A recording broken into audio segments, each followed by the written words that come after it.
Hey guys, this video is going to introduce you to the dot product. This is something which is covered in the sections on work in the textbook, but I don't really like how they do it, so I'm just going to do a quick video to give you a few more details, hopefully make things a bit more clear. So the dot product is a special kind of multiplication. So when I mean that usual multiplication does the following. It takes a scalar and a scalar, it takes two scalars and returns a scalar. So this notation just means, like, if I have 4, which is a scalar, times 3, which is a scalar, that returns something else, which is a scalar. In this case, it returns 12. So the dot product is special in the sense that it acts on vectors. It does the following. It's notated by a dot rather than an x, and it takes two vectors and returns a scalar. So it's special in the sense that it acts on vectors rather than scalars, but also it doesn't return the same thing that gets put in. In this case, two scalars, you get a scalar back. In the dot product, two vectors, you get a scalar back. So it's special in those two senses. So I'm going to discuss the dot product starting with the INJ unit vector notation. So we have two vectors, v and w, written in the unit vector notation. So if I want to find the dot product of these guys, v dot w, there's basically just a very specific formula that I have to use to do it, and it is this. Multiply the x components together and add the multiplication of the y components together. That's it. So if you see this thing and you know the x and y components of the vector like this, just multiply the x times the x and add them to the y times the y. If we had a z component, you'd have plus z. You could have further things. This could be defined in any number of dimensions. Normally we will just have 2 dimensions.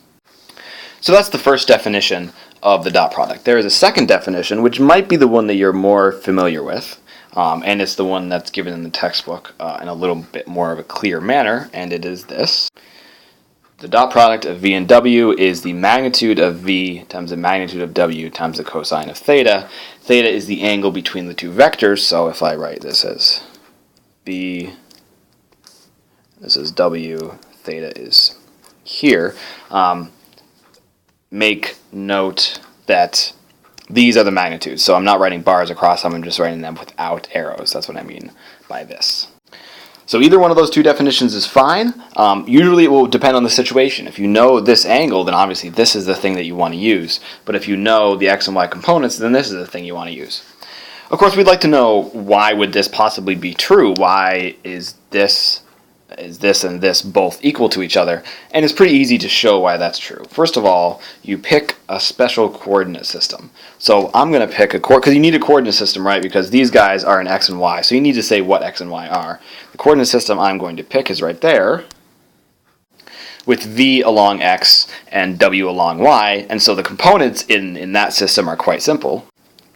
The v is just along the x direction, so that's just vi, and then the w has two components, one along this direction, the x, which is cosine, and one along this direction, which would be right there, which is w sine theta. So we can just do this thing, multiply these guys together, and to show that we get the same thing.